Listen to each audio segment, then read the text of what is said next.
السلام عليكم ورحمة الله وبركاته. بسم الله الرحمن الرحيم. الحمد لله والصلاة والسلام على رسول الله وعلى آله وصحبه أجمعين. أما بعد. സ്നേഹമുള്ള പ്രിയപ്പെട്ട ശ്രോതാക്കളെ, നാട്ടുകാരെ,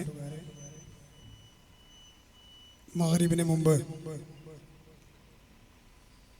നമ്മൾ സംസാരിച്ചു വെച്ച വിഷയത്തിൻ്റെ തുടർച്ചയെന്നോണം ഏതാനും ചില കാര്യങ്ങൾ കൂടി ഈ ആദർശ പ്രസ്ഥാനത്തെ തെറ്റിദ്ധരിപ്പിച്ച മുസ്ലിയാരുടെ ചില വാദങ്ങൾക്ക് മറുപടി പറഞ്ഞ് ബഹുമാനനായ ശിഹാബ് അടക്കർക്ക് വേണ്ടി വേദി ഒഴിഞ്ഞു കൊടുക്കുവാനാണ് ഇൻഷാ അല്ലാഹ് ഉദ്ദേശിക്കുന്നത്. കാര്യങ്ങളെ കൃത്യമായി സംസാരിക്കുവാനും ഉൾക്കൊള്ളുവാനുമുള്ള തൗഫീഖിനെ അല്ലാഹു പ്രദാനം ചെയ്യുമാറാവട്ടെ.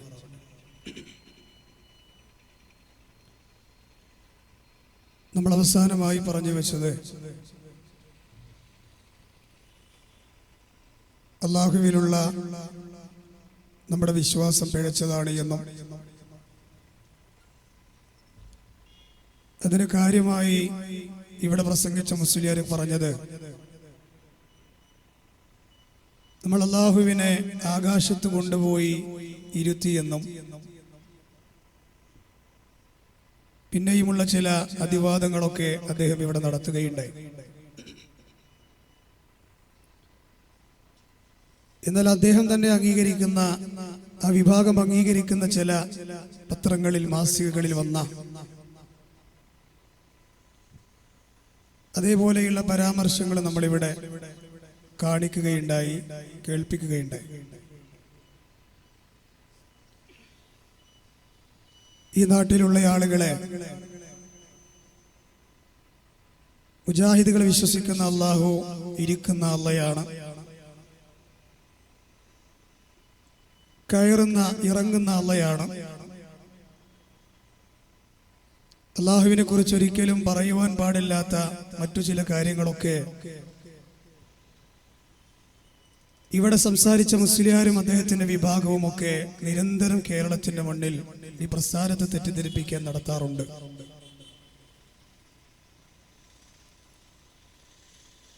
ഇദ്ദേഹത്തിന്റെ ഉസ്താദായ പേരോട് അബ്ദുറഹ്മാൻ മുസ്ലിയാർ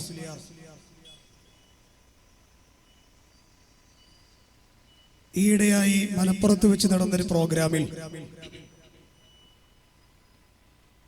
നമുക്കില്ലാത്തൊരു വാദം ഈ വിഷയത്തിൽ നമ്മുടെ മേൽ ചാർത്തി ഒരു വല്ലാത്ത വെല്ലുവിളി നടത്തുകയുണ്ടായി. ആ വെല്ലുവിളിയാണ് ആദ്യമായി ഞാൻ കേൾപ്പിക്കാൻ ഉദ്ദേശിക്കുന്നത്. അല്ലാഹുവിന്റെ ശരീരമുണ്ട് എന്ന് ഖുർആനിലുണ്ട് പോൽ, അവയവങ്ങളുണ്ട് എന്ന് ഖുർആനിലുണ്ട് പോൽ. ഞാൻ പറയട്ടെ, സൂറത്തുൽ ഫാത്തിഹ മുതൽ ഖുൽ അഊദു ബിറബ്ബിൻ നാസ് വരെ നിങ്ങളെ വീട്ടിലൊക്കെ മുസ്ഹഫില്ലേ? ഞാൻ സർവ്വ മുജാഹിദിനെയും വെല്ലുവിളിക്കുന്നു. അല്ലാഹുവിന്റെ ഖുർആനിൽ അല്ലാഹുവിന് ശരീരമുണ്ടെന്നോ അവയവങ്ങളുണ്ടെന്നോ പറയുന്ന ഒരു ആയത്ത് കാണിച്ചു തരുമോ? അങ്ങനത്തെ ഒരു ആയത്തില്ല. നമ്മൾ ആരങ്ങനത്തെ ആയത്തുണ്ടെന്ന് പറഞ്ഞിട്ടില്ല. നീട്ടി വലിച്ച് നുണ പറയാ, നുണ പറഞ്ഞിട്ട് വെല്ലുവിളിക്കുക. എന്ത്? അല്ലാഹ്ക്ക് അവയവമുണ്ടെന്നുള്ള ആയത്തുണ്ടോ, ഹദീസുണ്ടോ? അല്ലാഹ്ക്ക് അവയവമുണ്ട് എന്ന് മുജാഹിദ് പ്രസ്ഥാനം എഴുതിയ, മുജാഹിദ് പ്രസ്ഥാനം പറഞ്ഞ അരവരി കാണിച്ചു തരാൻ ഇവിടെ വന്ന മുസ്ലിയാർക്ക് സാധിക്കോ? എന്നിട്ട് ഇല്ലാത്ത വെല്ലുവിളി നടത്തിയിട്ട് ഉണ്ടോ ഉണ്ടോ? അപ്പൊ നമ്മൾ ചോദിച്ചു, അല്ല മുസ്ലിയാരെ, അല്ലാഹുവിന് ഞങ്ങൾ എഴുതി വെച്ച ഞങ്ങളുടെ മാസികകളിലും വാരികകളിലും പ്രസംഗങ്ങളിലും മുജാഹിദ് പ്രസ്ഥാനം ഈ കേരളത്തിന്റെ മണ്ണിൽ നിലകൊണ്ട കർണാടകയുടെ മണ്ണിൽ വന്ന കാലഘട്ടം മുതൽ എന്താണോ അല്ലാഹുവിനെ കുറിച്ച് പറഞ്ഞ സിഫത്തുകൾ, വിശേഷണങ്ങൾ, ആ വിഷയത്തിൽ ഞങ്ങൾ പറഞ്ഞ വിഷയത്തിൽ, നിങ്ങൾ ഇല്ലാത്ത വിഷയത്തിലല്ല, നിങ്ങൾ ഏതാനും വെല്ലുവിളിച്ചതല്ലേ, നിങ്ങൾ പറഞ്ഞ വിഷയത്തിലല്ല, ഇല്ലാത്ത വിഷയത്തിൽ നമുക്ക് അത് ഏറ്റെടുക്കേണ്ട ആവശ്യമില്ലല്ലോ. എന്നാൽ അള്ളാഹുവിനെ കുറിച്ച് ഞങ്ങൾ പറഞ്ഞ സിഫത്തുകളിൽ ഒരു സംവാദത്തിന് അത് ഇസ്ലാമിനെതിരാണ്, പിഴച്ചതാണെന്ന് തെളിയിക്കാൻ നിങ്ങൾ തയ്യാറുണ്ടോ എന്ന് ഞങ്ങൾ തിരിച്ച് നമ്മൾ ഈ പേരോടിനെ പോലെയുള്ള മുസ്ലിയാക്കന്മാരെ വെല്ലുവിളിച്ചു. കേട്ടു നോക്കൂ. പേരോട് മുസ്ലിയാരെ സർവ്വ മുജാഹിദുകൾക്കും വേണ്ടി ഒരു വെല്ലുവിളി ഞങ്ങൾ നടത്തട്ടെ നിങ്ങളോട്. അത് എല്ലാ മുജാഹിദുകൾക്കും വേണ്ടിയാണ്. നിങ്ങൾ പറഞ്ഞല്ലോ മുജാഹിദ് പ്രസ്ഥാനം വിശ്വാസരംഗത്ത് മാറ്റം വരുത്തിയെന്ന്. 1950 ഒരു വിശ്വാസം, 2007 മറ്റൊരു വിശ്വാസം, 2009 മൂന്നാമതൊരു വിശ്വാസം എന്ന് അള്ളാഹുവിന്റെ സിഫാത്തുമായി ബന്ധപ്പെട്ട് മുജാഹിദ് പ്രസ്ഥാനത്തിന് ഇല്ലാത്തൊരു നിലപാട് മുജാഹിദ് പ്രസ്ഥാനത്തിന്റെ പേരിൽ ഈ വ്യക്തിയുടെ ബുക്ക് മാത്രം അടിസ്ഥാനമാക്കിയിട്ട് നിങ്ങൾ വ്യാജമായി മുജാഹിദ് പ്രസ്ഥാനത്തിന്റെ പേരിൽ പറഞ്ഞുവല്ലോ എങ്കിൽ മുജാഹിദ് പ്രസ്ഥാനം അള്ളാഹുവിന്റെ സിഫാത്തുമായി ബന്ധപ്പെട്ട് വെച്ചു പുലർത്തുന്ന വിഷയത്തിന് ഒരു വാദപ്രതിവാദത്തിന് പേരോട് മുസ്ലിയാർ തയ്യാറുണ്ടോ എന്ന് ഞങ്ങൾ വെല്ലുവിളിക്കുക. എല്ലാ മുജാഹിദിനും വേണ്ടിയാണ്. കേട്ടല്ലോ, മുജാഹിദ് പ്രസ്ഥാനത്തിന്റെ ആൺകുട്ടികളായ പണ്ഡിതന്മാർ പേരോട് അബ്ദുറഹ്മാൻ മുസ്ലിയാരെ പോലെയുള്ള, ഇവിടെ വന്ന് പ്രസംഗിച്ച മുസ്ലിയാരെ പോലെയുള്ള സകല വർഗങ്ങളെയും വെല്ലുവിളിച്ചുകൊണ്ട് പറഞ്ഞു, ഞങ്ങളുടെ മാസികകളിലും വാരികകളിലും അള്ളാഹുവിനെ കുറിച്ച് ഞങ്ങൾ പറഞ്ഞ വിശേഷണവുമായി ഒരു സംവാദത്തിന് തയ്യാറുണ്ടോ എന്ന് ചോദിച്ചപ്പോ പേരോട് മുസ്ലിയാരെ അത് ഏറ്റെടുത്ത കോലമാണ് രസം. കേട്ടു നോക്കൂ. കേരളത്തിലെ മുജാഹിദ് പ്രസ്ഥാനത്തിന്റെ ഔദ്യോഗിക പ്രസിദ്ധീകരണങ്ങളെ അടിസ്ഥാനമാക്കി സിഫാത്തുള്ളാഹി സംബന്ധിച്ച വിശ്വാസത്തിൽ മുജാഹിദുകൾക്ക് പിഴച്ചുവെന്ന് തെളിയിക്കാൻ സംവാദത്തിന് തയ്യാറുണ്ടോ? 100 പ്രാവശ്യം തയ്യാറാണ്. ഇൻഷാ അല്ലാഹ് നമ്മുടെ സിറാജുൽ ഹുദയിൽ പഠിച്ച കുട്ടികളെ പറഞ്ഞയച്ചു തരും. എന്നിട്ട് ഇൻഷാ അല്ലാഹ് സംവാദത്തിന് റെഡിയാണ്. കേട്ടല്ലോ, സിറാജുൽ ഹുദയിൽ പഠിച്ച കുട്ടികളെ പറഞ്ഞേക്കാൻ. കുട്ടികളല്ല വേണ്ട, കുട്ടികളുടെ തന്തയാണ് നമുക്ക് വേണ്ടത്. പേരോടിനെ, ആ കുട്ടികൾക്ക് ജന്മം നൽകിയ പേരോട് അബ്ദുറഹ്മാൻ സഖാഫിയെയാണ് ഞങ്ങൾ വെല്ലുവിളിച്ചത്. ഇവിടെ വന്ന ഇതാ ഈ വഹാബ് സഖാഫിയെ പോലെ, ഈ മുസ്ലിയാരെ പോലെയുള്ള ആളുകളെയല്ല, നേരെ മറിച്ച് അവർക്കൊക്കെ ദീന് പഠിപ്പിച്ച അവരുടെ ഉസ്താദ് ഉണ്ടല്ലോ. വെല്ലുവിളിക്കുമ്പോ ആ പവർ കണ്ടില്ലല്ലോ. എന്താ വെല്ലുവിളി, ധൈര്യമുണ്ടോ വെല്ലുവിളിക്കുന്നു. വെല്ലുവിളിച്ചപ്പോ പറയാണ് റെഡിയാണ്, സ്റ്റുഡിയോയിൽ ഇരുന്നിട്ടാ പറയണേ റെഡിയാണ്, കുട്ടികളെ പറഞ്ഞയച്ചു തരാൻ. കേട്ടല്ലോ. അപ്പൊ യാക്കോബിന്റെ മുന്നിൽ വെല്ലുവിളിക്കുമ്പോ ഓർത്ത് കാണില്ല മുജാഹിദ് പ്രസ്ഥാനത്തിന്റെ ആദർശം, സലഫി പ്രസ്ഥാനത്തിന്റെ ആദർശം തെറ്റിയതാണെന്ന് പറയാൻ കാര്യമായി ഇവിടെ സമയമെടുത്ത് സംസാരിച്ചത് അള്ളാഹുവിന്റെ വിഷയത്തിൽ നമുക്ക് പിഴച്ചു എന്നാണ്. അതിൽ ഒന്ന് പറഞ്ഞത് അള്ളാഹ് ഉപരിയിലാണ്, അള്ളാഹുവിന് കൈയുണ്ട്, ഇന്നതുണ്ട് എന്ന് പറഞ്ഞ് പരിഹസിച്ച മുസ്ലിയാരുടെ ഉസ്താദിനെ വെല്ലുവിളിച്ചപ്പോ ഉസ്താദ് തയ്യാറല്ല, ഉസ്താദിന്റെ കുട്ടികളെ വിട്ടോളാ എന്നാണ് പറഞ്ഞത്. ഇവിടെ ഇപ്പൊ എന്താ സംഭവിച്ചത് അല്ലേ? ഉത്തരം മുട്ടുമ്പോ പേരോടിന് സംഭവിച്ചത് എന്താ?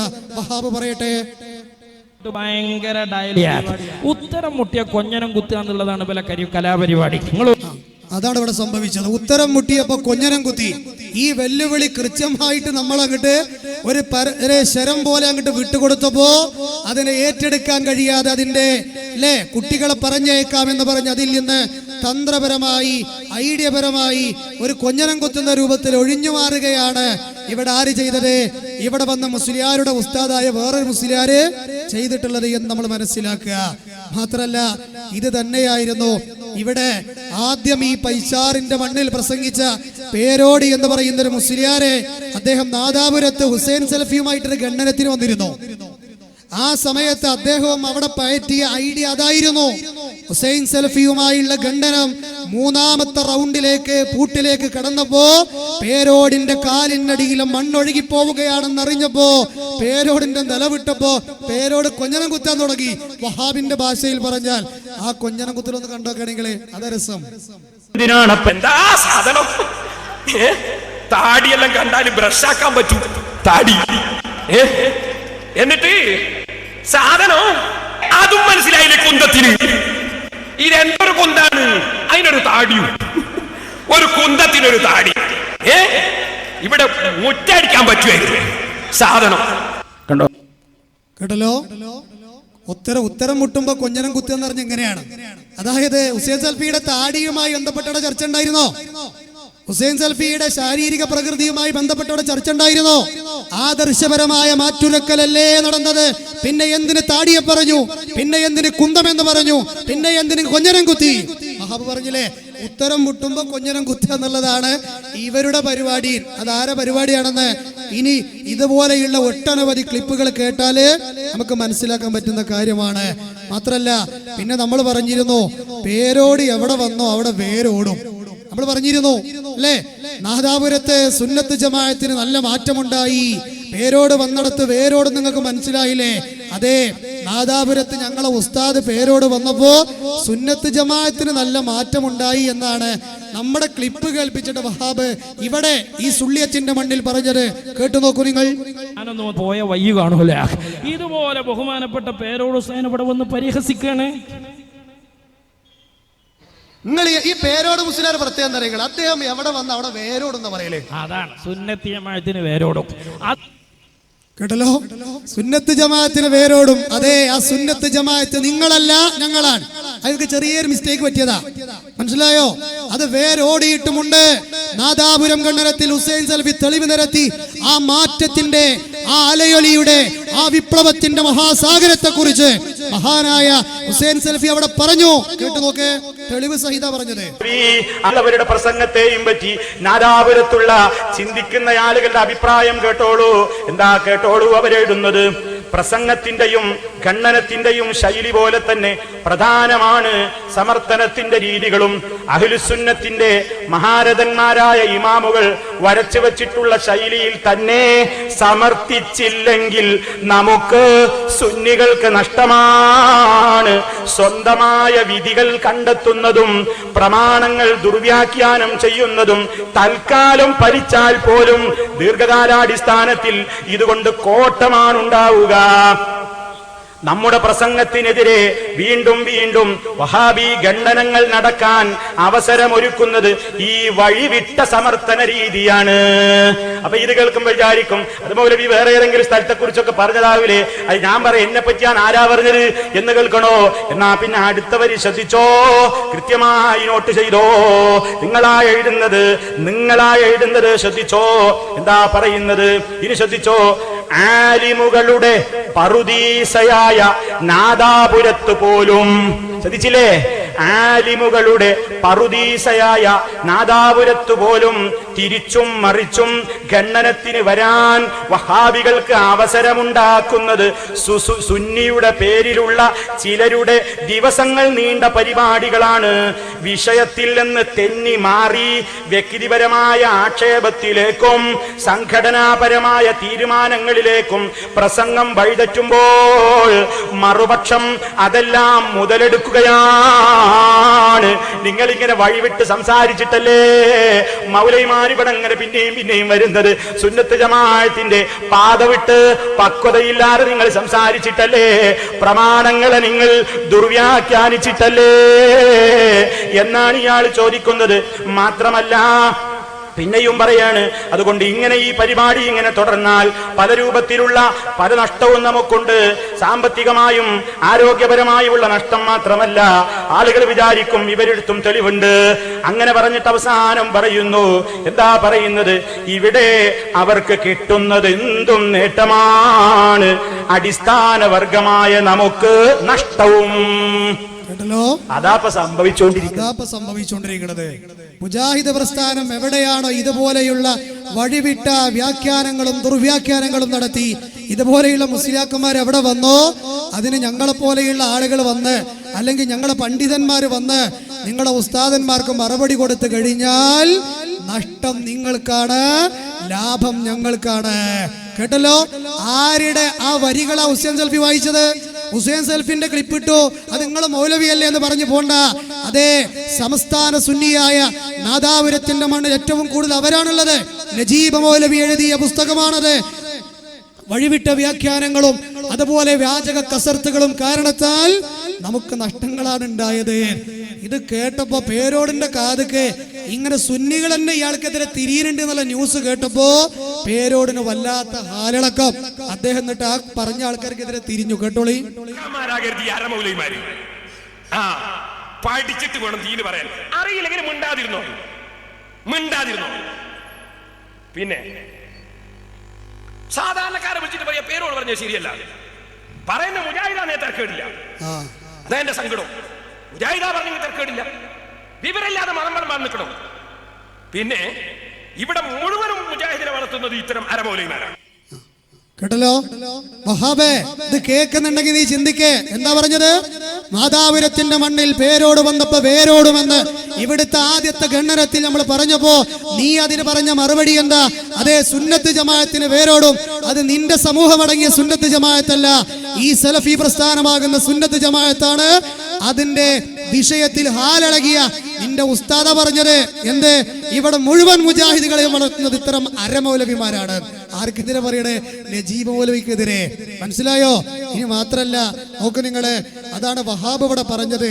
സംഭവം നമുക്കെതിരാണെങ്കിൽ ഓൽക്കാണത് ഫിറ്റ്. 23-ാമത്തെ ക്ലിപ്പുകളൊന്ന് കേട്ടോക്കി. ഭയങ്കര ഡയലോഗ്. ഉത്തരം മുട്ടിയ കൊഞ്ഞനം കുത്തുക എന്നുള്ളതാണ് പല കലാപരിപാടി. നിങ്ങൾ അതാണ് ഇപ്പൊ ഇവിടെ സംഭവിക്കുന്നത്. ഉത്തരം മുട്ടുമ്പോ കൊഞ്ഞനം കുത്തുക, കളിയാക്കുക, കളവുകൾ പറയുക. പിന്നെ നമ്മളെ പറഞ്ഞിരുന്നു നാദാപുരത്തിന്റെ അടുത്തുള്ള സ്ഥലമാണ് വാഴക്കാട്. ഒരു മനുഷ്യന്റെ ഒരു അവസ്ഥ ആലോചിച്ച് നിങ്ങൾ. അതും ഒരു 10 മിനിറ്റ് പൂളമേരട്ട് നടത്തിയാണ് ഇവിടെ. നാദാപുരത്തിന്റെ അടുത്തല്ല, അത് മലപ്പുറം ജില്ലയാണ്, ഇത് കോഴിക്കോടാണ്. ആയിക്കോട്ടെ, സമ്മതിച്ചു. നാദാപുരം വാഴക്കാടും അടുത്തല്ല. പക്ഷെ നിങ്ങളെ വെല്ലുസ്താദായ പേരോടൊന്ന് പോയിരുന്നല്ലോ വാഴക്കാട്ടേക്ക്, അല്ലേ? മുജാഹിദ് പ്രസ്ഥാനത്തിന്റെ പണ്ഡിതന്മാരുമായി 9 ഗണ്ണനത്തിന് മുട്ടാൻ നിങ്ങളൊന്ന് പോയില്ലേ? നിങ്ങളെ വഴിക്ക് കണ്ടിട്ടില്ലല്ലോ. അവിടെ എന്താ ഉണ്ടായത്? നമ്മളിവിടെ പറഞ്ഞിരുന്നു പേരോട് വന്നിടത്ത് വേരോടും, വാഴക്കാടും വേരോടി. പിന്നെ അയാൾ പറഞ്ഞത് അവിടെ 5 പള്ളി ഉണ്ടായി. ശരിയാ, പേരോട് പ്രസംഗിച്ച നിങ്ങളെ പള്ളി 10 ഉണ്ടാവും, കാരണം നിങ്ങളെ തൗഹീദ് 10 ഉണ്ടാവും. അല്ല, ഏതർത്ഥത്തിലാണ് ഞങ്ങൾക്ക് പള്ളി കൂടിയത് എന്ന് നമ്മൾ പറയണ്ട. നിങ്ങളെ കൂടെ കിടന്ന് രാപ്പനി അറിഞ്ഞ അമ്പലക്കടവ് പൈസ പറയട്ടെ.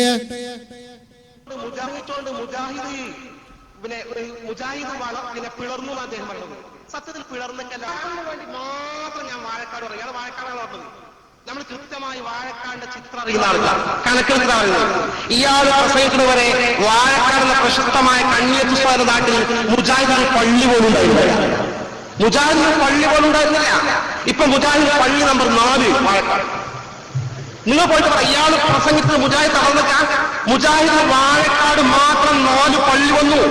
ഈ 4 പള്ളിയിൽ ഒരു പള്ളി ആരുണ്ടാക്കിയെന്ന് അറിഞ്ഞപ്പോൾ ഉണ്ടാക്കിയത് ഇവിടെ സജീവ പ്രവർത്തകനായി പേരോടിന്റെ ഒപ്പം നടന്ന് ഈ പ്രഭാഷണം സംഘടിപ്പിക്കാൻ ഒരു മുന്നിലുള്ള ഒരു ഏകൂട പ്രവർത്തകനാണ് മുജാഹിദായിട്ട് ഒരു പള്ളി കൊണ്ടുവന്ന 4ാമത്തെ മുജാഹിദിന്റെ പള്ളി.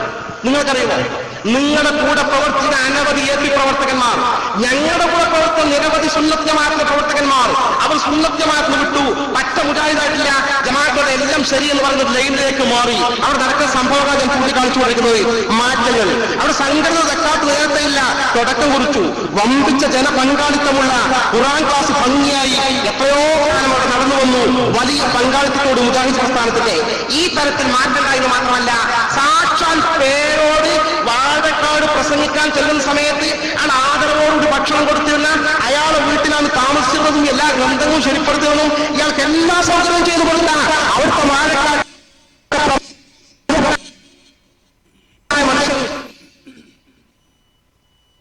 ഓക്കെ. അപ്പൊ അമ്പലക്കാട് വയസ്സ് പറഞ്ഞെന്താണ്? പേരോട് വാഴക്കാട് ചെന്നപ്പോ വേരോടി. അത് ആർക്കാ വഹാബേ? നിന്റെ കൂട്ടർക്കാണോ അതല്ല മുജാഹിദുകൾക്കാണോ? നമ്മളല്ല പറഞ്ഞത്, അമ്പലക്കടവ് ഫൈസി പറഞ്ഞത് അല്ലേ? വൻ ജനാവലിയുള്ള ഖുർആൻ ക്ലാസുകൾ, അതുപോലെ 4 പള്ളികൾ, അതൊക്കെ അവിടെ വികസിച്ചത് പേരോട് വന്നതുകൊണ്ടാണ്. അതെ, മുജാഹിദ് പ്രസ്ഥാനം നിങ്ങളെപ്പോലെയുള്ള മുസ്ലിയാക്കന്മാരുമായി എവിടെയാണോ ഗണ്ണനങ്ങൾ നടത്തിയത്, നമ്മള് അവിടെ പൈസാറ് പ്രസംഗിച്ചപ്പോ പറഞ്ഞിരുന്നു, പൈസാറ് പള്ളി പുറത്തേക്ക് ഇറക്കി എടുക്കേണ്ടി വരും. അത് മൂപ്പർക്ക് വല്ലാതെ കൊണ്ടുകിടേ. അപ്പൊ മൂപ്പറയുമ്പോ വല്ലാതെ കൂടിയപ്പോ നമ്മൾ അതുമായി ബന്ധപ്പെട്ടൊരു ക്ലാരിറ്റി വരുത്തിയതാണ്. കാര്യങ്ങളൊക്കെ എങ്ങനെയാണെങ്കിലും വീണ്ടും വീണ്ടും കാര്യങ്ങൾ മറച്ചു വെച്ച് സംസാരിക്കണമെങ്കിൽ എന്ത് വേണം? അത് വഹാബിന് പറഞ്ഞോട്ടെ. സ്വല്പം തൊലിക്കട്ടിയൊന്നും പോരാ. അതെ, ചെറിയ തൊലിക്കട്ടിയൊന്നും പോരാ, അതിന് ഭയങ്കര തൊലിക്കട്ടി തന്നെ വേണം. യാഥാർത്ഥ്യങ്ങളൊക്കെ എങ്ങനെയായിട്ടും അത് വീണ്ടും മറച്ചു വെച്ച് സംസാരിക്കണമെങ്കിൽ വഹാബേ നല്ല തൊലിക്കട്ടി വേണം. ആ തൊലി ഒന്ന് അളന്നോക്കിയപ്പോ എത്ര ഉണ്ടാവും എന്നുള്ളത് നമുക്കിപ്പോ ചിന്തിക്കാൻ പോലും കഴിയണില്ല. മാത്രമല്ല, ഇദ്ദേഹം ഇവിടെ പറഞ്ഞത് മുജാഹിദുകൾ പല ഗ്രൂപ്പുകളായി, വിഭാഗങ്ങളായി, അതൊക്കെയാണ് അദ്ദേഹം ഇവിടെ കാര്യമായിട്ട് പറഞ്ഞത്, അല്ലേ? നോക്കൂ നിങ്ങള്, അങ്ങനെ ഇങ്ങോട്ട് പറയുകയാണിപ്പോ നമ്മളെ സമസ്തക്കാരുടെ ഗ്രൂപ്പാണ് എണ്ണയാണെങ്കിൽ വഹാബെ തീരൂല. ഞാനിപ്പോ 60 ലിസ്റ്റാക്കി കൊടുത്തു, സ്ക്രീന് കാണുന്നുണ്ടോന്ന് അറിഞ്ഞൂടാ. ഇതൊക്കെ വായിക്കാൻ നിന്നാലേ നിങ്ങളെ കൂട്ടത്തിന്ന് പൊട്ടി, ഞങ്ങളുടെ നാട്ടിൽ പറയാറുണ്ട്, കറുകത്തുന്നുണ്ട് കിണപ്പിൽ പൊട്ടണ പോലെ പൊട്ടി പൊട്ടി പൊട്ടി ഒരു 60 ടീമായിട്ടുണ്ട്. എന്നിട്ട് നിങ്ങളാണോ ഞങ്ങളിവിടെ 5 ആയി 4 ആയി എന്ന് പറഞ്ഞത്? ധാർമ്മികപരമായ അവകാശം എന്തുണ്ട് നിങ്ങൾക്ക്? പിന്നെ നമ്മൾ ഇവിടെ പറഞ്ഞിരുന്നു ഒരു CM സ്മരണികയെ കുറിച്ചുകൊണ്ട്. CM സ്മരണികയിൽ എഴുതിയത് എന്താണ്? അള്ളാഹു കാണുന്നത് പോലെ മഹാന്മാർ കാണും, അള്ളാഹു കേൾക്കുന്നത് പോലെ മഹാന്മാർ കേൾക്കും, അള്ളാഹു പ്രവർത്തിക്കുന്നത് പോലെ മഹാന്മാർ പ്രവർത്തിക്കുമെന്ന് പറഞ്ഞിരുന്നു അല്ലേ? അതിന് ഇവിടെ വന്ന അതേ വഹാബ് മുസ്ലിയാർ പറഞ്ഞത് ഇമാം റാസിയുടെ തഫ്സീറിലില്ലേ? എന്താ ഇമാം റാസിയുടെ തഫ്സീറിലുള്ളത്? മഹാന്മാരായ ഔലിയാക്കൾ അവർക്ക് ദൂരെയുള്ളതും അടുത്തുള്ളതും ഒക്കെ കേൾക്കാൻ കഴിയുമെന്ന് റാസി പറഞ്ഞിട്ടില്ലേ? ഉണ്ട്. ആരല്ല എന്ന് പറഞ്ഞത്? പക്ഷെ അല്ല കാണുന്നത് പോലെ, അല്ല കേൾക്കുന്നത് പോലെ കേൾക്കുമെന്ന് നിങ്ങളോട് ആര് പറഞ്ഞു? എന്നിട്ട് നമ്മുടെ ക്ലിപ്പ് ഇട്ടിട്ട് അദ്ദേഹം പറഞ്ഞിരുന്ന ഒരു കാര്യമായിരുന്നു, എന്ത്? അല്ലാഹു സുബ്ഹാനഹു വ തആലയെ പോലെ ഒന്നുമില്ല, ലൈസ കമിസ്ലിഹി ശൈഉൻ വഹുവ സമീഉൽ ബസീർ. അവനെ പോലെ യാതൊന്നുമില്ല, അവനെല്ലാം കേൾക്കുന്നവനാണ്, അവനെല്ലാം അറിയുന്നവനാണ് എന്ന് നമ്മൾ പറഞ്ഞപ്പോ അതേ അള്ളാഹിനെ പോലെ ഒന്നുമില്ല, അത് ശരി തന്നെയാണ്, അത് സമ്മതിച്ചു അദ്ദേഹം. പിന്നെ എന്തിനാണ് നിങ്ങൾ അല്ല കാണുന്നത് പോലെ മഹാന്മാർ കാണുന്നു പറഞ്ഞത്? അല്ല കേൾക്കുന്നത് പോലെ മഹാന്മാർ കേൾക്കുന്നു പറഞ്ഞത്?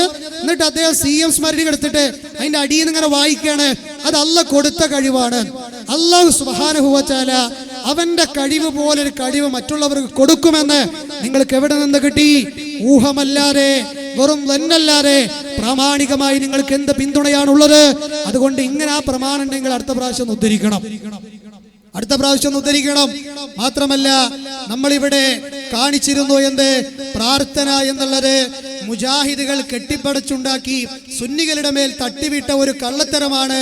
ഞങ്ങൾ ആരും അല്ലാഹു അല്ലാത്തവരോട് പ്രാർത്ഥിക്കാറില്ല എന്ന് പേരോടിന്റെ ക്ലിപ്പ് നമ്മൾ കേൾപ്പിച്ചിരുന്നു. അതിനിവിടെ വഹാബ് പറഞ്ഞ മറുപടി എന്താണെന്ന് അറിയുമോ? എന്താ പറഞ്ഞത്? അതെ, പൊന്മള അബ്ദുൽ ഖാദർ മുസ്ലിയാരുടെ ഫതാവ മുഹിയസുന്ന എന്ന് പറയുന്ന ഒരു പുസ്തകത്തിൽ നമ്മൾ വായിച്ച് കേൾപ്പിച്ചിരുന്നു. മുഹിയുദ്ദീൻ ശൈഖെ രക്ഷിക്കണേ, ബദരീങ്ങളെ കാക്കണേ എന്ന് മഹാന്മാരോട് പ്രാർത്ഥിക്കൽ അനുവദനീയമാണോ എന്ന് നമ്മൾ കാണിച്ചു കൊടുത്തു. നിങ്ങൾ തന്നെ ഇതാ പ്രാർത്ഥിക്കാൻ എഴുതി വെച്ചിട്ടുണ്ട്, അതിന് നമ്മളത് കാണിച്ചു കൊടുത്തത് അല്ലേ? അപ്പൊ എന്താണ് അതിന് പൊന്മള പറഞ്ഞ മറുപടി? അതെ പ്രാർത്ഥിക്കാൻ അനുവദനീയമാണ്, അതിന് പ്രമാണങ്ങളിൽ തെളിവുണ്ട്. അതുപോലെ നമ്മൾ പ്രാർത്ഥിച്ചു എന്നുള്ളതിന് തെളിവായി ഉദ്ധരിച്ച മറ്റൊരു രേഖയായിരുന്നു കൊട്ടപ്പുറം വാദപ്രതിവാദം എന്ന് പറയുന്ന OM തരുണ എഴുതിയൊരു പുസ്തകം. ആ പുസ്തകത്തിലും മൗലവിമാർ അല്ലാഹു അല്ലാത്തവരോട് പ്രാർത്ഥിക്കാൻ തെളിവുണ്ടോ എന്ന് ചോദിച്ചപ്പോൾ കാന്തപുരം ഉസ്താദ് പ്രാർത്ഥിക്കാനുള്ള തെളിവുദ്ധരിച്ചപ്പോൾ അവിടെയും മൗലവി മുഖം കുത്തി. അത് നമ്മൾ കാണിച്ചു കൊടുത്തിരുന്നു.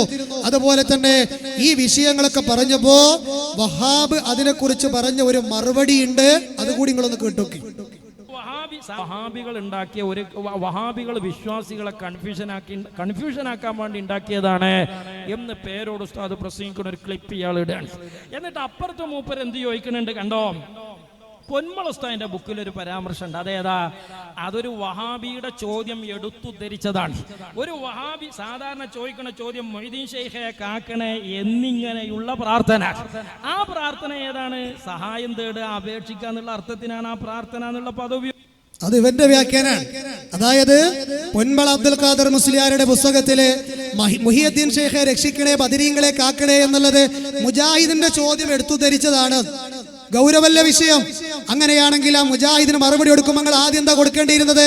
പ്രാർത്ഥിക്കുക എന്നുള്ളത് ഞങ്ങളുടെ വാദമല്ല, ആ ചോദ്യത്തിൽ ക്ലാരിറ്റി കുറവുണ്ട് എന്ന് പറഞ്ഞിട്ടാ മറുപടി കൊടുക്കേണ്ടിയിരുന്നത്. പക്ഷെ നിങ്ങൾ എഴുതി വെച്ചത് എന്താ? പ്രാർത്ഥിക്കാം, തെളിവുണ്ട്. ഇത് പച്ചയായിട്ട് പിടിച്ചപ്പോ അത് പേരോട് പറഞ്ഞതിന് എതിരായപ്പോ ശിഷ്യൻ ന്യായീകരിച്ചതാണ് എന്ത്? അത് സഹായം തേടുക എന്നുള്ള അർത്ഥത്തില് പറഞ്ഞതാണ്, വഹാബിയുടെ വ്യാഖ്യാനമാണത് എന്നൊക്കെ പറഞ്ഞിട്ടാ പറഞ്ഞത് അല്ലേ? നോക്കൂ നിങ്ങള്. പിന്നെ നമ്മൾ പറഞ്ഞിരുന്ന ഒരു കാര്യമാണ് എന്ത്? അതെ, ഈ പ്രാർത്ഥന എന്നുള്ളത് ഞങ്ങൾ മാത്രമല്ല പറയുന്നത്, പിന്നെയോ അബ്ദുൽ ഹക്കീം അസ്ഹരി എന്ന് പറയുന്ന കാന്തപുരത്തിന്റെ അരുമ മകൻ അതെ വിളിച്ചു പ്രാർത്ഥിച്ചു ബദരീങ്ങളോട് എന്ന് തന്നെ പറഞ്ഞ ക്ലിപ്പ് നമ്മൾ കേൾപ്പിച്ചപ്പോ ആ ഹക്കീം അസ്ഹരിയെ വെള്ളം പൂശാൻ വേണ്ടി വഹാബ് നടത്തിയ ഒരു കരിഞ്ചന്തണ്ട്. അത് കേട്ടോ കണി. കാന്തപുരത്തിന്റെ അരുമ മകൻ ആരാണ്? ഹക്കീം അസരിയും പറഞ്ഞു ബദരീങ്ങളോട് പ്രാർത്ഥിച്ചു. അത് ഇന്നി ദഅഉതു ഖൗമി ലൈലം വനഹാറ എന്ന ആയത്തിൽ പറഞ്ഞതുപോലുള്ള ദുആ ആണ്. അഥവാ സഹായം തേടി അപേക്ഷിച്ചു എന്ന അർത്ഥത്തിൽ ഉപയോഗിച്ചതാണ്. സൂറത്തു നൂഹിലെ 5-ാമത്തെ വചനം, ഇന്നി ദഅഉതു ഖൗമി ലൈലം വനഹാറ. നൂഹ് നബി തന്റെ ജനതയെ വിളിച്ചതുപോലത്തെ ഒരു വിളിയാണത്രേ. ആര് പറഞ്ഞത്? ഹക്കീം അസരി നോളേജ് സിറ്റിയുടെ പള്ളിയുടെ ഉള്ളിൽ വെച്ച് നടത്തിയ പ്രസംഗത്തില് ഈ പള്ളിയുടെ ഉന്നമനത്തിന് വേണ്ടി ബദരീങ്ങളോട് പ്രാർത്ഥിച്ചു എന്നുള്ളത് ഏതുപോലെയാണ്? നൂഹ് നബി തന്റെ ജനതയെ രാവും പകലും മന്ദരമില്ലാതെ അള്ളാഹുവിന്റെ മാർഗത്തിലേക്ക് ക്ഷണിച്ചതുപോലെയാണ്. നൂഹ് നബി ജനത വിളിച്ചത് മരിച്ചവരോടല്ല, മരിച്ച ജനങ്ങളെ ഇങ്ങോട്ട് വരിയെന്നല്ല, ബദരീങ്ങൾ മരിച്ചുപോയവരാണ്, അവരോട് പ്രാർത്ഥിച്ചു എന്ന് പറഞ്ഞത്. നൂഹ് നബിയുടെ ജനത മുന്നിലുണ്ട്, മാർക്കറ്റുകളിലുണ്ട്, കവലകളിലുണ്ട്. ആ കവലകളിലുള്ള മാർക്കറ്റിലുള്ള മുന്നിലുള്ള ആളുകളോട് നിങ്ങൾ അല്ലാഹുവിന്റെ മാർഗത്തിലേക്ക് വാ. അപ്പൊ ഇവിടെ നടത്തലൊക്കെ ഇപ്പൊ പ്രാർത്ഥനയായിരിക്കും. ഇപ്പൊ വഹാബ് പ്രസംഗിച്ചൊക്കെ പ്രാർത്ഥനയായിരിക്കും, മിണ്ടിയതൊക്കെ പ്രാർത്ഥനയാകുമ്പോ പച്ചയായി നൂഹ് നബിയുടെ മേലടക്കം ഇവരുടെ പിഴച്ച ആദർശത്തെ ചാർത്തുന്ന ദുരന്തപൂർണമായ ഒരു കാഴ്ചയല്ലേ പ്രിയപ്പെട്ടവരെ നമുക്ക് ഇവിടെ കാണാൻ കഴിഞ്ഞത്. ഇങ്ങനെയൊക്കെ ആശയങ്ങളെ തെറ്റിച്ച് ദുർവ്യാഖ്യാനിച്ച് ആളുകളെ പറ്റിക്കണമെങ്കിൽ എന്താ വേണ്ടത്? വഹാബ് പറയട്ടെ. ഇതിനൊന്നും അല്പസ്വല്പം തൊലിക്കട്ടിയൊന്നും പോരാ, അല്പസ്വല്പം തൊലിക്കട്ടിയൊന്നും പോരാ. ഇങ്ങനെ എല്ലാ നിലക്കും കബളിപ്പിക്കുന്ന ഇത്തരം വിഭാഗത്തെ കുറിച്ച് തന്നെയാണ് വഹാബ് ഇവിടെ നമ്മുടെ പ്രസംഗത്തിൽ ആദ്യമായി ഉള്ളവൻ പറഞ്ഞ ഹദീസായിരുന്നു, ദജ്ജാലൂന കദ്ദാബൂന യഅ്തൂനകും മിനൽ അഹാദീസി ബിമാ ലം തസ്മഉ അൻതും വലാ ആബാഉകും എന്നുള്ള ഹദീസ് പറഞ്ഞപ്പോ ആ ഹദീസ് ഇങ്ങനെ ഇടക്കിടക്ക് ഇങ്ങനെ പറഞ്ഞ് നമുക്കെതിരെ ഉദ്ധരിക്കുന്നുണ്ടായിരുന്നു. എന്നാൽ വഹാബേ, ഈ യാഥാർത്ഥ്യങ്ങൾ നൂഹ് നബി വിളിച്ചതുപോലെയാണ് ബദരീങ്ങളെ വിളിച്ചത്. ഹക്കീം അസരി എന്ന് പറയുന്ന ഈ പച്ചക്കള്ളമുണ്ടല്ലോ, ഇതേ മഹാന്മാരായ ആളുകളോട് നിങ്ങൾ നടത്തുന്ന പ്രാർത്ഥനകൾക്ക്, വിളിച്ചുതേട്ടങ്ങൾക്ക്, സഹായതേട്ടങ്ങൾക്ക് തെളിവായി ഉദ്ധരിക്കുന്ന ഈ വാദങ്ങളൊന്നും മുൻഗാമികളായ ആളുകൾക്ക് പരിചയമില്ല. അതുകൊണ്ട് ഈ കളവ് പറയുന്ന ആളുകൾ ദജ്ജാലുകളാണ്, കദ്ദാബുകളാണ് എന്ന് ഈ മുസ്ലിയാരെന്നെ പറയുന്നുണ്ട്. കേട്ടോളി.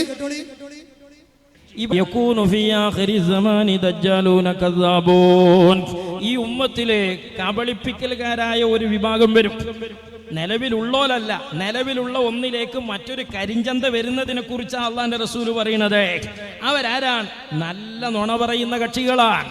പിന്നെ ആരാണ്? ദജ്ജാലൂൻ, അവർ ജനങ്ങളെ കബളിപ്പിക്കുന്നവരാണ്. ആയത്തോതി കബളിപ്പിക്കും, ഹദീസ് ഓതിയിട്ട് കബളിപ്പിക്കും, ഇമാമുമാരുടെ ഗ്രന്ഥങ്ങളെ വെച്ച് കബളിപ്പിക്കും. കബളിപ്പിച്ചതാരാണ്?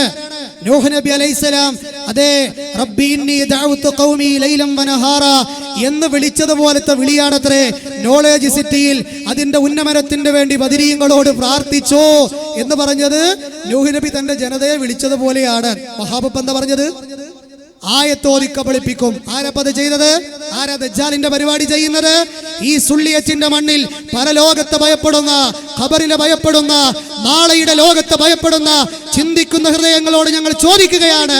മഹാനായ അബുൽ അംബിയ, ആ മഹാനായ നൂഹ് നബി അലൈഹിസ്സലാം, ഒന്നാമത്തെ റസൂലായ മഹാനായ പ്രവാചകൻ 950 കൊല്ലം രാവും പകലും അന്തരമില്ലാതെ അള്ളാഹുവിന്റെ മാർഗത്തിലേക്ക് അഹോരാത്രം മാനവ ജനതയെ ക്ഷണിച്ച പ്രവാചകന്റെ മേൽ നിങ്ങളെ പിഴച്ച ആദർശം കെട്ടിവെക്കാൻ നിങ്ങൾക്ക് മടിയില്ലേ, നാണമില്ലേ എന്നുള്ളതാണ് ഇവിടെ വന്ന മുസ്ലിയാരോട് ഞങ്ങൾക്ക് വളരെ സ്നേഹത്തോടെ ചോദിക്കാനുള്ളത്. ദേഷ്യമൊന്നുമില്ല, സ്നേഹത്തോടെയാണ് ചോദിക്കുന്നത്. മാത്രല്ല, പിന്നെ അയാൾ എവിടെ പ്രസംഗിച്ചാലും നടത്തുന്ന സ്ഥിരം പല്ലവിയുണ്ട്. ലക്ഷദ്വീപ് പോയ അവിടെ പറയും, കേരളത്തിൽ വന്ന അവിടെ പറയും, കർണാടകയിൽ വന്ന ഇവിടെ പറയും. അതെന്താ? കേട്ടോളി. കുഫാറുകൾക്കെതിരെ ഇറങ്ങിയ ഇവിടെ ഈ വഹാബികൾ ഓതിയ ആയത്തൊക്കല്ലേ, ഈ ആയത്തൊക്കെ മക്ക കുഫാറുകൾക്കെതിരെ ഇറങ്ങിയ സമാനമായ വിശ്വാസികൾക്കെതിരെ ഇറങ്ങിയതാണ്. എന്തുകൊണ്ട്? അവർ ലാ ഇലാഹ ഇല്ലല്ലാഹ് വിശ്വസിച്ചിട്ടില്ല. ഇല്ല എന്ന് മാത്രല്ല, ഇന്നഹും ഇദാ ഖീല ലഹും ലാ ഇലാഹ ഇല്ലല്ലാഹ് യസ്തക്ബിറൂന. കേട്ടല്ലോ, അവർ ലാ ഇലാഹ ഇല്ലല്ലാഹ് അംഗീകരിച്ചിട്ടില്ല. മക്കയിലെ മുശ്രിക്കുകൾക്ക് ഇറങ്ങിയ ആയത്തുകൾ ഇതാ ഞങ്ങൾക്കെതിരെ ഓതുന്നു. മക്ക കുഫാറുകൾക്കെതിരെ ഇറങ്ങിയ വചനങ്ങൾ ഇതാ ഞങ്ങൾക്കെതിരെ ഓതുന്നു. അവര് ലാ ഇലാഹ ഇല്ലല്ലാഹ് അംഗീകരിച്ചിട്ടില്ല, ഞങ്ങൾ ലാ ഇലാഹ ഇല്ലല്ലാഹ് അംഗീകരിച്ചവരാണ്. എന്താ കാര്യം? ലാ ഇലാഹ ഇല്ലല്ലാഹ് അവർ അംഗീകരിക്കാത്തത് ഓലമാന്യത. ഓൽക്കറിയാം ലാ ഇലാഹ ഇല്ലല്ലാഹ്ക്കെതിരാണ് ഓല് ചെയ്യുന്നത് എന്ന്. നിങ്ങളത് ലാ ഇലാഹ ഇല്ലല്ലാഹ്ക്കെതിരെ ചെയ്യുകയും ലാ ഇലാഹ ഇല്ലല്ലാഹ് ചൊല്ലുകയും ചെയ്യുന്നു. അവിടെയാണ് ശൈഖ് അബ്ദുൽ ഖാദിർ ജീലാനി നിങ്ങളോട് ചോദിച്ചത്, കൈഫ തഖൂലു ലാ ഇലാഹ ഇല്ലല്ലാഹ് വഫീ ഖൽബിക കം ഇലാഹ, നീ എങ്ങനെയാണോ ലാ ഇലാഹ ഇല്ലല്ലാഹ് ചൊല്ലുക? കാരണം നിന്റെ ഹൃദയത്തിൽ എത്ര ഇലാഹുകളാണ്. മനസ്സിലായോ? അപ്പൊ ഇവിടെ ഇങ്ങനെ കേവലം ലാ ഇലാഹ ഇല്ലല്ലാഹ് ചൊല്ലിയിട്ട് പിന്നെ മഹാന്മാരെ വിളിക്കുക, അമ്പിയാക്കന്മാരെ വിളിക്കുക, ഖബറിൽ ആളുണ്ടോ ഇല്ലേ എന്ന് പോലും അറിയാത്തവരെ വിളിക്കുക. ഒന്ന് ആലോചിച്ച് നോക്കൂ നിങ്ങൾ. എന്നിട്ട് പറയാണ്, നിങ്ങൾക്ക് വാദമുണ്ടോ? വഹാബ് ചോദിക്കുകയാണ്, നിങ്ങൾക്ക് വാദമുണ്ടോ ഞങ്ങൾ മുശ്രിക്കുകളാണെന്ന്, കാഫിറുകളാണെന്ന്? എന്നാൽ നിങ്ങൾ ഞങ്ങളോട് ചില മര്യാദ കാണിക്കണം. കേട്ടോളി, വഹാബ് പറയട്ടെ. ഓതണ്ട. ഇനി അഥവാ ഞങ്ങളെ മേലെ ഓതുകയാണോ എങ്കിൽ നിങ്ങൾ മര്യാദ കാണിക്കണം. അതെന്താ? അബൂജഹലിനോടും ടീമിനോടും മുത്തുനബി സ്വീകരിച്ച സമീപനമുണ്ട്. അതെന്താ? അബൂജഹലിനെ പോത്തറക്കാൻ മുത്തുനബി ഏൽപ്പിച്ചിട്ടില്ല. അബൂജഹലിന്റെ മയ്യത്ത് മുത്തുനബി നിസ്കരിച്ചിട്ടില്ല. ഇങ്ങനെയുള്ള കുറെ മര്യാദ ഉണ്ട്. അതും കൂടി നിങ്ങളെയൊക്കെ കാണണം. കണ്ടല്ലോ, അതായത് അബൂജഹലിനോട് റസൂലുള്ള സ്വീകരിച്ചൊരു നിലപാടുണ്ട്. അബൂജഹൽ മുശ്രിക്കാണെന്നുള്ള വാദം റസൂലുള്ളാഹ്ക്കുണ്ട്. എന്നാൽ ആ അബൂജഹലിനോട് റസൂലുള്ള സ്വീകരിച്ച നിലപാടെന്താ? ഓലർത്തത് തിന്നൂല, ഓല പെൺകുട്ടികളെ കല്യാണം കഴിപ്പിക്കൂല, അതുപോലെ തന്നെ അതുപോലെയുള്ള കുറച്ച് കാര്യങ്ങളൊക്കെയാണ് മുസ്ലിയാർ പറയുന്നത്. എന്ന് ഞാനൊരു കാര്യം ചോദിക്കട്ടെ, നിങ്ങളോട് ഞങ്ങൾ കാണിക്കുന്ന ഈ സലാം പറയൽ, അതുപോലെയുള്ള മുസ്ലിമുകളോട് കാണിക്കുന്ന ആനുകൂല്യങ്ങൾ, അത് എന്തുകൊണ്ടാണെന്നറിയുമോ? ഹബീബായ റസൂലുള്ളാഹി 1400 കൊല്ലങ്ങൾക്ക് മുമ്പ് പറഞ്ഞില്ലേ, എന്റെ ഉമ്മത്ത് 73 വിഭാഗമായി പിരിയും. ആ 73-ൽ ഒരു അംഗമായി നിങ്ങളെ ഞങ്ങൾ അംഗീകരിക്കുന്നുണ്ട്. പക്ഷെ പിഴച്ച കക്ഷികളായിട്ടാണെന്ന് മാത്രം. കാരണം പ്രമാണങ്ങളെയും ഹദീസുകളെയും നിങ്ങൾ ദുർവ്യാഖ്യാനിക്കുന്നത് കൊണ്ട് റസൂൽ അവിടെ പ്രയോഗിച്ചത് കൊണ്ട് എന്താണ്? എന്റെ ഉമ്മത്തി എന്നാൽ ആ ഉമ്മത്തിന്റെ ആനുകൂല്യങ്ങളൊക്കെ നിങ്ങളിൽ നിന്ന് അങ്ങോട്ടും ഇങ്ങോട്ടൊക്കെ പറ്റും. എന്നാ ചോദിക്കട്ടെ, നിങ്ങളെ മുജാഹിദുകളെ കുറിച്ച് എഴുതി വെച്ചത് എന്താണ്? നോക്കൂ നിങ്ങള്, സുന്നി വേദി 1994 മാർച്ച് 24 കോട്ടിക്കുളം അബ്ദുൽ അസീസ് ഖാദിരി എഴുതുകയാണ് എന്ത്? അതെ, മുജാഹിദുകളും മൗദൂദികളും അസ്ലിയായ കാഫറുകളെക്കാൾ കടുത്ത കാഫറുകളാണ്. ചോദിക്കട്ടെ വഹാബേ, ഇവിടുന്ന് അങ്ങോട്ടും നിങ്ങൾ പെൺകുട്ടികളെ കെട്ടുന്നുണ്ടല്ലോ, ഇവിടുന്ന് അങ്ങോട്ടും നിങ്ങൾ നമ്മളെ ഇമാമിയങ്ങളെ തുടരുന്നുണ്ടല്ലോ, അത് നിങ്ങൾ ഏത് വകുപ്പിലാ ചെയ്യുന്നത്? അതേ വകുപ്പ് തന്നെ നിങ്ങൾക്ക് ഞങ്ങളോടുള്ളത്. അങ്ങനെ കൂട്ടിയാൽ മതി. നിങ്ങൾ ഞങ്ങളെ കാഫറാക്കിയിട്ടില്ലേ, മുശ്രിക്കാക്കിയിട്ടില്ലേ? അതെ, ആ മുശ്രിക്കും കാഫറുമാക്കിയ നിങ്ങൾ ഈ മുജാഹിദ് വിഭാഗത്തിൽപ്പെട്ട ഹാജിമാരെ മക്കളെ കല്യാണം കഴിക്കണില്ലേ? മുജാഹിദുകളുടെ പിന്നിൽ തുടരാറില്ലേ? മുജാഹിദുകൾ അറുത്തത് തിന്നാറില്ലേ? അതെ, അത് നിങ്ങൾക്കുള്ള മറുപടി എന്താണോ അതേ മറുപടി ഞങ്ങൾക്കുള്ളത്. ഇനി നോക്കൂ നിങ്ങള്, അതെ 1989 നവംബറിലെ സിറാജ് ഇവിടെ വന്ന വഹാബ് മുസ്ലിയാരുടെ വിഭാഗത്തിന്റെ പുസ്തകമാണ്. എന്താ എഴുതി വെച്ചത്? ഖുർആൻ പരിഭാഷ തികച്ചും അബദ്ധജടിലവും തോന്നിവാസവുമാണെന്നും അത് എഴുതിയുണ്ടാക്കിയ വകയിൽ കൂറ്റനാട് മുസ്ലിയാർ മുർത്തദ്ദും കാഫിറുമായിട്ടുണ്ടെന്നും അന്ന് സമസ്ത സെക്രട്ടറി ഫത്വ പുറപ്പെടുവിപ്പിച്ചു. കൂറ്റനാട് മുസ്ലിയാർ ആരാണ്? കൂറ്റനാട് മുസ്ലിയാർ ആരാണ്? അതെ, ഈ വിഭാഗത്തിന്റെ ജോയിന്റ് സെക്രട്ടറി ആയിരുന്നില്ലേ?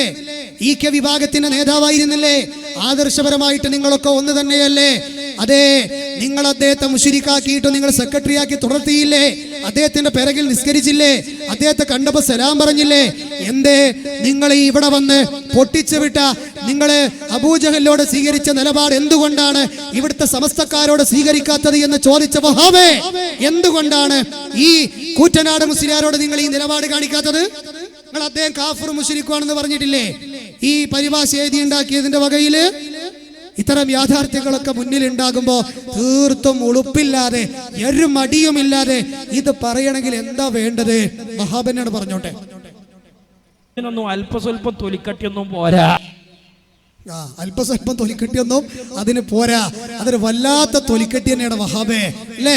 എവിടെയാണോ ഈ വഹാബ് വന്നിട്ടുള്ളത് അവിടൊക്കെ ഈ തൊലിക്കെട്ടിയുടെ വല്ലാത്തൊരു വർത്താനം കേൾക്കാറുണ്ട്. അതുകൊണ്ടാണ് അത് ഇടക്കിടക്ക് ഇങ്ങനെ ഓർമ്മപ്പെടുത്തുന്നത്. മാത്രല്ല, പിന്നെ നമ്മളിവിടെ പറഞ്ഞിരുന്നു, പേരോട് ഇവിടെ അള്ളാഹു അല്ലാത്തവരോട് തേടാൻ വേണ്ടി ഉദ്ധരിച്ച ഒരു ആയത്തുണ്ടായിരുന്നു. ഖുർആനിലെ 2-ാം അധ്യായം സൂറ ബഖറയുടെ 60-ാമത്തെ വചനം. ബഖറയിലെ 60-ാമത്തെ ഏതാണ് ആയത്ത്? മൂസാ നബിയുടെ ജനത മൂസാ നബിയോട് വെള്ളം ചോദിച്ചപ്പോ മൂസാ നബി അലൈഹിസ്സലാത്തു വസ്സലാം ഏതാ റബ്ബിനോട് പ്രാർത്ഥിച്ചു. അല്ല കാണിച്ചു കൊടുത്ത വഴി താങ്കൾ കയ്യിലുള്ള വടി കൊണ്ട് പാറപ്പുറത്ത് അടിക്കുക. ആ സമയത്ത് വെള്ളം വന്നു അല്ലേ? അപ്പൊ ഞാൻ ചോദിച്ചു, അല്ല വഹാബേ, അല്ല പേരോടെ, അല്ല മുസ്ലിയാക്കന്മാരെ, ഈ ആയത്ത് നിങ്ങൾക്ക് അതേ ഉള്ളാളത്ത് മൺമറഞ്ഞു കിടക്കുന്ന സയ്യിദ് മദനിയോട് അതുപോലെ തന്നെ ജാറങ്ങളിലുള്ള മരിച്ചുപോയവരോട് തേടാനുള്ള തെളിവാണെന്ന് നിങ്ങളോട് ആര് പറഞ്ഞു? മൂസാ നബിയുടെ ജനതയുടെ അടുക്കൽ മൂസാ നബി മുന്നിലുണ്ട്. ചോദിച്ചത് എന്താണ്? വെള്ളമാണ്. ഒരു നേതാവ് എന്നുള്ള അർത്ഥത്തിൽ വെള്ളം ചോദിച്ചു. എന്താണ്? അതൊരു ഭൗതികമായ ചോദ്യം. ആ സമയത്ത് മൂസാ നബി റബ്ബിനോട് പ്രാർത്ഥിച്ചപ്പോ അല്ല കാണിച്ചു കൊടുത്ത മുഅ്ജിസത്തിലൂടെയുള്ള വഴിയാണ്. എന്നാൽ ഇത് നിങ്ങൾ ഇന്ന് വിശ്വസിക്കുന്നത് പോലെ വല്ലേ നീലെത്തീന്നും എന്റെ വിളി പോർക്ക് വായിക്കൂടാതെ ഉത്തീരം ചെയ്യും ഞാൻ എന്നോവർ എന്നുള്ള വിശ്വാസത്തിലാണ് നടത്തിയത് എന്ന് ആരാണ് വഹാബേ, ആരാണ് പേരോടെ അതിനെ വിശദീകരിച്ചത് എന്ന് ചോദിച്ചപ്പോ വഹാബ് അതിന് പറഞ്ഞ മറുപടി കേട്ടോ? എന്നുള്ളതിന് തെളിവായി ഏത് മുഫസ്സിറാണ്, ഏത് തഫ്സീറിലാണ് അത് വിശദീകരിച്ചതെന്ന് ഉദ്ധരിക്കാൻ നിങ്ങൾക്ക് ധൈര്യമുണ്ടോ? എന്താ ബൽക്ക് തഫ്സീറിനോടുള്ള കമ്പോ? ഇതിനെന്തിനാ മൗലവി തഫ്സീർ? പേരോട് ഉസ്താദ് അവിടെ പറഞ്ഞതെന്താ? നിങ്ങളുടേതായ ഒരു തൗഹീദ് ഉണ്ട്, അത് ഇതിനെന്തിനാ തഫ്സീർ? തഫ്സീർ വേണം. നിങ്ങൾ ഈ ആയത്തിനെ ദുർവ്യാഖ്യാനം ചെയ്തു, മുൻഗാമികൾ വെക്കാത്ത അർത്ഥം വെച്ചു, ആശയത്തെ നിങ്ങൾ അതേ കയറ്റി വെച്ചു. അതുകൊണ്ടാണ് നമ്മൾ ചോദിച്ചത്, ഇത് മരിച്ചുപോയ മഹാത്മാക്കളോട്, ബാഗ്ദാദിന്റെ മണ്ണിൽ മറപ്പെട്ടു കിടക്കുന്ന ഷെയ്ഖ് ജീലാനിയോട്, അതുപോലെ അതേ മുനമ്പത്ത് ബീവിയോട്, അതുപോലെ തന്നെ അതേ എത്രയോ ഏർവാടിയിലെ ഇബ്രാഹിം ബാദിഷയോട്, അജ്മീറിലെ മഹാനോട്, നാഗൂറിലെ മഹാനോട് തേടാനുള്ള തെളിവാണ് ഈ വചനമെന്ന് ഏത് മുഫസ്സിറാണ് ഈ ആയത്ത് കണ്ടത്? നമ്മളല്ലല്ലോ. എത്രയോ വർഷങ്ങളായി ഖുർആനിലുണ്ടല്ലോ. ഏത് സഹാബിയാണ് അങ്ങനെ മനസ്സിലാക്കിയത്? ഏത് മുഫസ്സിറാണ് അത് രേഖപ്പെടുത്തിയെന്ന് ചോദിച്ചപ്പോ തഫ്സീർ ഇല്ല എന്ന് മനസ്സിലാക്കിയപ്പോ ചോദിക്കുക, അതിനെന്തിനാ തഫ്സീർ? കേട്ടല്ലോ? ഇല്ലെങ്കിൽ ഇല്ല എന്ന് പറയലാണ് അതിലൊന്നുകൂടി ഭംഗി എന്നാണ് ഈ വിഷയത്തിൽ നിങ്ങളോട് ഞങ്ങൾക്ക് പറയാനുള്ളത്. മാത്രമല്ല, ഇത്തരം തേട്ടങ്ങൾക്കും വിളികൾക്കുമൊക്കെ ഇവർ കാരണമായി പറയാറുള്ളത് മഹാന്മാരൊക്കെ അദൃശ്യമറിയുന്നവരാണ്, എവിടുന്ന് വിളിച്ചാലും കേൾക്കുന്നവരാണ്. എന്നിട്ട് അവർ പറയാറുണ്ട്, കുപ്പിയകത്തുള്ള വസ്തുവിനെ പോലെ കാണാ ഞാൻ ഇങ്ങടെ കൽബകം എന്നോവർ. ഒരു കുപ്പിയുടെ ഉള്ളിലുള്ള സാധനം പുറത്തേക്ക് എത്ര ക്ലാരിറ്റിയോടെ കാണുമോ അതുപോലെ മരിച്ചു കിടക്കുന്ന ഷെയ്ഖ് ജീലാനി ലോകത്തുള്ള ആളുകളുടെ മനസ്സ് വായിക്കുന്നു. അത് തന്നെയാണ് ലോകത്തുള്ള നിങ്ങൾ ഇന്ന് മഹാന്മാരാണെന്ന് പറഞ്ഞുകൊണ്ടിരിക്കുന്ന ആളുകളുടെ വിഷയത്തിലൊക്കെയുള്ള നിങ്ങളുടെ നിലപാട്. ആ ഒരു വിശ്വാസത്തിലായിരുന്നില്ല അതേ മൂസാ നബിയുടെ ജനത വെള്ളം ചോദിച്ചത്. ആണെന്നുണ്ടെങ്കിൽ ഹാത്തു ബുർഹാനക്കും ഇൻ കുൻതും സ്വാദിഖീൻ, bring the evidence എന്ന് നമ്മൾ ചോദിച്ചിരുന്നു അല്ലേ? എന്നാൽ മഹാന്മാരായ അംബിയാ ഉലിയാക്കന്മാർക്ക് നിരുപാധികം ഐബറിയുമോ, അത് മറഞ്ഞ കാര്യങ്ങൾ അറിയുമോ? ഇല്ല. അറിയുമായിരുന്നു എങ്കിൽ വിശുദ്ധ ഖുർആനിൽ ഏറ്റവും നല്ല അധ്യായമാണ് എന്ന് ഖുർആൻ പറഞ്ഞ സൂറത്ത് യൂസുഫിൽ സ്വന്തം മകനെ ഈ കാക്കമാരെ കിണറ്റിൽ കൊണ്ടുപോയിട്ടപ്പോ എന്റെ പുന്നാര മകനെ കിണറ്റിലുണ്ട് എന്ന് മഹാനായ അതേ ഇബ്രാഹിം നബിയുടെ പേരക്കുട്ടിയായ യാക്കൂബ് നബിക്ക് എന്തുകൊണ്ട് മനസ്സിലായില്ല മുസ്ലിയാരെ? അതുകൊണ്ടാണ് തന്റെ വീട്ടിലേക്ക് വന്ന അതിഥികൾ മലക്കുകളാണെന്ന്. ഇബ്രാഹിം അല്ലദീ വഫാ, ഇബ്രാഹിം നബി കടമകൾ പൂർത്തിയാക്കിയവനാണെന്ന് പറഞ്ഞ ഇബ്രാഹിം നബി വീട്ടിലേക്ക് വന്ന അതിഥികൾ